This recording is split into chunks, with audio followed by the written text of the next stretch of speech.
علی محمد و آل محمد وعجل فرجهم.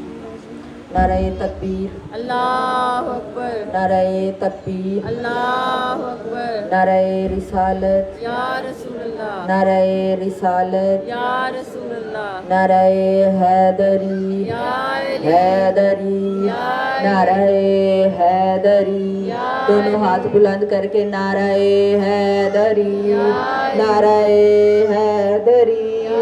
حیدر قرار غیر فرار کی ذات پہ بآواز بلند صلوات. اللہم صلی علی محمد و آل محمد وعجل فرجهم اجمعین. ناد علیم مظہر العجائب تاجد ہو، اون لک فی النوائب کل ہم و غم سے انجلی. بے عظمتک یا اللہ، بے نبوتک یا محمد، بے ولایتک بے علی بے علی بے علی صلوات. اللہم صلی علی محمد و آل محمد. ماشاء اللہ، حولا حولا ولا قوت الا باللہ العلی العظیم. اعوذ باللہ من الشیطان الرجیم. بسم اللہ الرحمن الرحیم. الحمدللہ رب العالمین.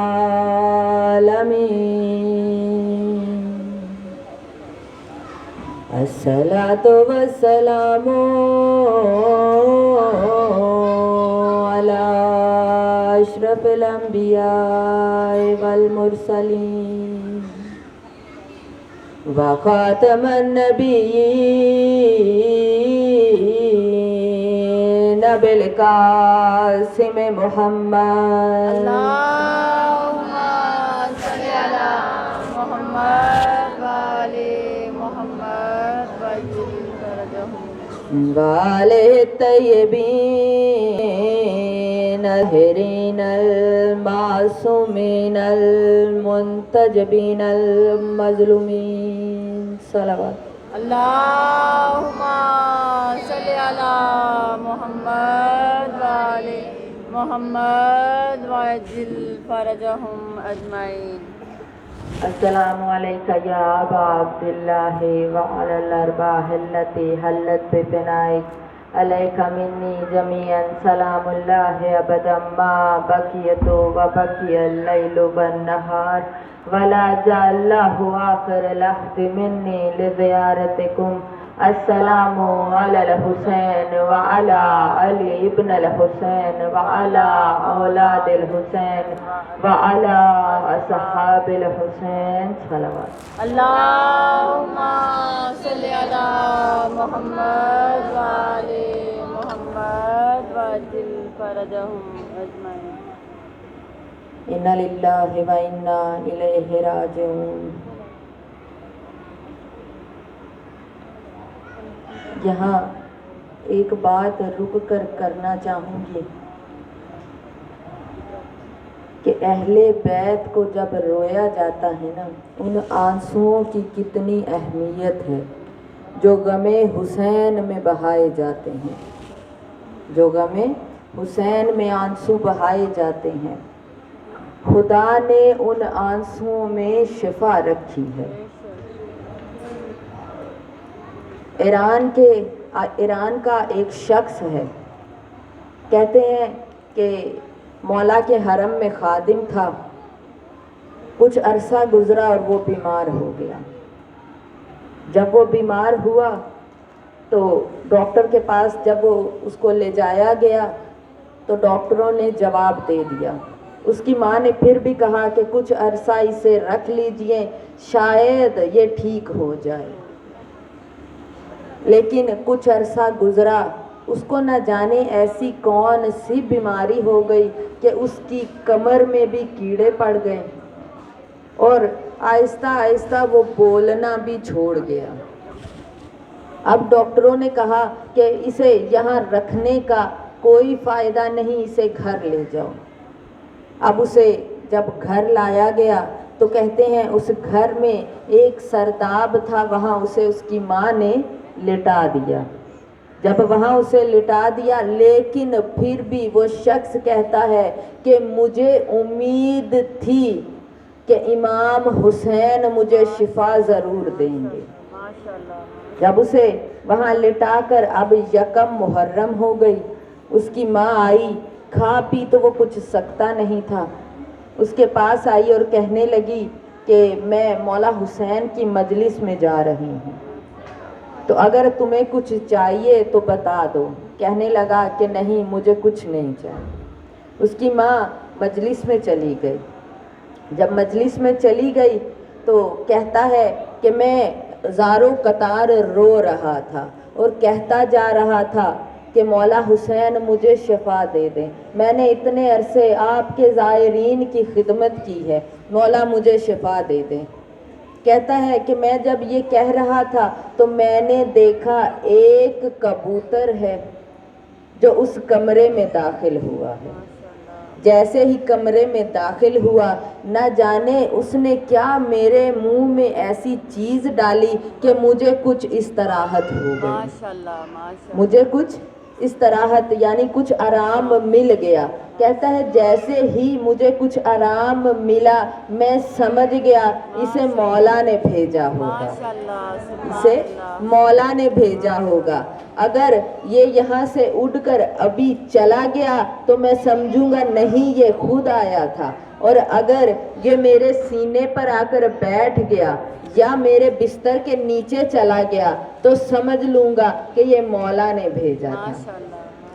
کہتا ہے جب میں نے اتنا کہا وہ کبوتر اڑا اور میرے بستر کے نیچے چلا گیا، بستر کے نیچے چلا گیا۔ کہتا ہے چند روز اسی طرح ہی گزرتے گئے، جب گزرتے گئے دن تو 10 محرم آ گئی۔ 10 محرم آئی اور میری ماں جب ایک مجلس سے واپس آئی اور آ کر اس کے ہاتھ میں ایک رومال تھا، اس میں کہتی ہے کہ جب میں مولا حسین کی مجلس میں گئی تھی نا، جب میں وہاں گریا کیا، روئی مولا کے مصائب پہ، تو ان آنسوؤں کو میں تمہارے لیے اکٹھا کر کے لے کے آئی ہوں۔ کہتے ہیں وہ لا کر اس کپڑے کو، اس رومال کو اس نے اس کے پورے جسم پر پھیرنا شروع کیا۔ جب پھیرا پورے جسم پر، کہتا ہے پھیر کر وہاں سے چلی گئی۔ کہتا ہے میں پھر رونے لگا، کہا مولا 10 محرم آ گئی، اب تو مجھے شفا دے دیں، مولا کب تک میں ایسے پڑا رہوں گا۔ کہتے ہیں جب اتنا کہا تو میں نے دیکھا کہ ایک نورانی شخصیت ہے جو کمرے میں داخل ہوئی ہے۔ جب کمرے میں داخل ہوئی میرے قریب آئی ہے، میرے قریب آ کر اس نے میرے کندھے پر ہاتھ رکھا۔ ہاتھ جیسے ہی رکھنا تھا میں سمجھ گیا میرے آقا حسین آ گئے ہیں۔ کہتے میں سمجھ گیا میرے مولا آ گئے ہیں میری مدد کے لیے۔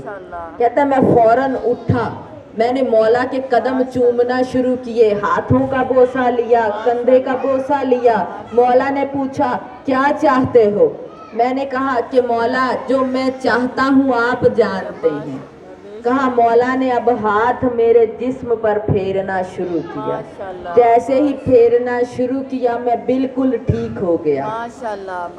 جیسے ہی میں بالکل ٹھیک ہوا اتنے میں مولا وہاں سے تشریف لے گئے۔ امام حسین علیہ السلام صلوات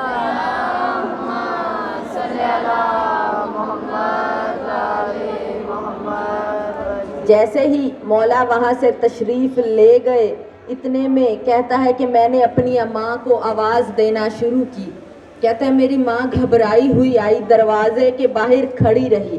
کہتی ہے کمرے میں ایک عجیب سی ہیبت تھی، مجھ سے اندر داخل نہیں ہوا گیا، اور وہ جو کبوتر بستر کے نیچے گیا تھا وہ بستر کے نیچے سے نکلا، نہ جانے وہ کیا پڑھتا جا رہا تھا۔ اس کی آواز میں اتنی ہیبت تھی کہ خوف سے میری ماں کمرے میں نہیں آ رہی تھی۔ جب میں نے اتنا کہا نا کہ ماں اندر آ جاؤ، میرے آقا حسین آئے ہیں، کہتی میری ماں اندر آئی، دیکھا تب تک مولا جا چکے تھے۔ اب میری ماں نے میرے جسم کا بوسہ لینا شروع کیا، کہتی ہے میرے آقا حسین نے یہاں ہاتھ لگایا، میرے آقا حسین نے یہاں ہاتھ لگایا۔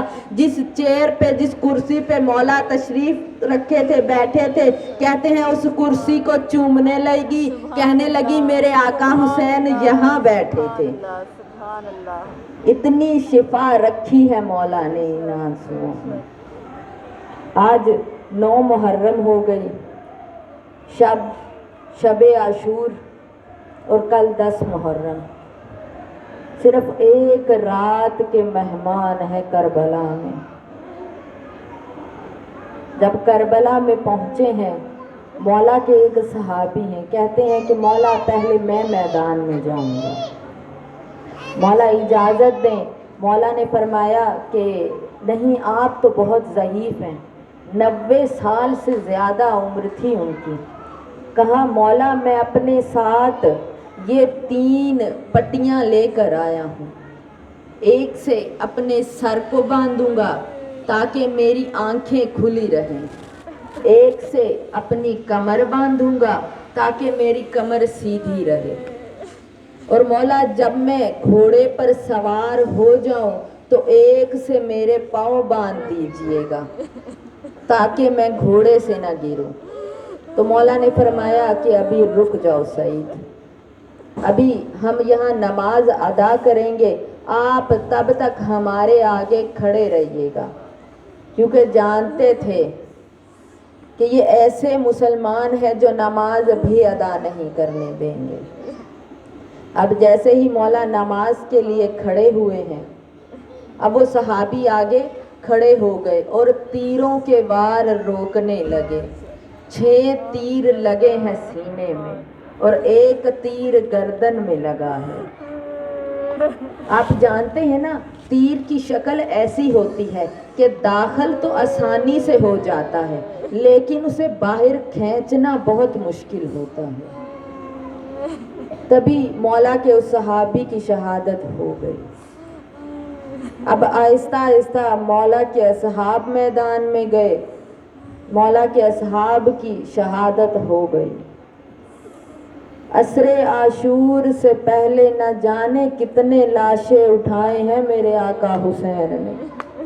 کبھی قاسم کا لاشا اٹھایا، کبھی اون و محمد کا لاشا اٹھا کر لا رہے ہیں، کبھی اپنے جوان بیٹے علی اکبر کا لاشا اٹھا کر لا رہے ہیں، اور کبھی اپنے بھائی عباس کا لاشا اٹھایا ہے میرے مولا حسین نے۔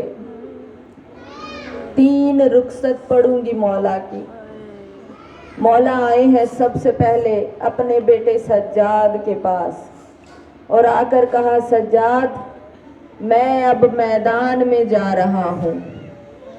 تو جب اتنا سنا نا تو میرے مولا سجاد رونے لگے اور رو کر کہتے ہیں بابا میرا بھائی علی اکبر کہاں ہے، بابا میرا بھائی عباس کہاں ہے۔ جب سب کے بارے میں پوچھنے لگے نا، ایک دفعہ میرے مولا حسین کہتے ہیں سجاد سجاد کب تک پوچھو گے اور میں بتاتا رہوں گا کہ اب کوئی نہیں رہا، میں امامت تمہیں سونپنے کے لیے آیا ہوں۔ اب جب اجازت لی، آئے ہیں رخصت کر کے اپنے بیٹے سے، اب اپنی بہن کے خیمے میں آئے، جناب زینب سے کہا بہن زینب میں میدان میں جا رہا ہوں، میں آخری رخصت کے لیے آیا ہوں کیونکہ جانتا ہوں واپس نہیں آؤں گا۔ جب اتنا سنا ہے نا، ایک دفعہ بی بی نے ایک کرتا نکالا ہے اور نکال کے کہتی ہیں بھیا حسین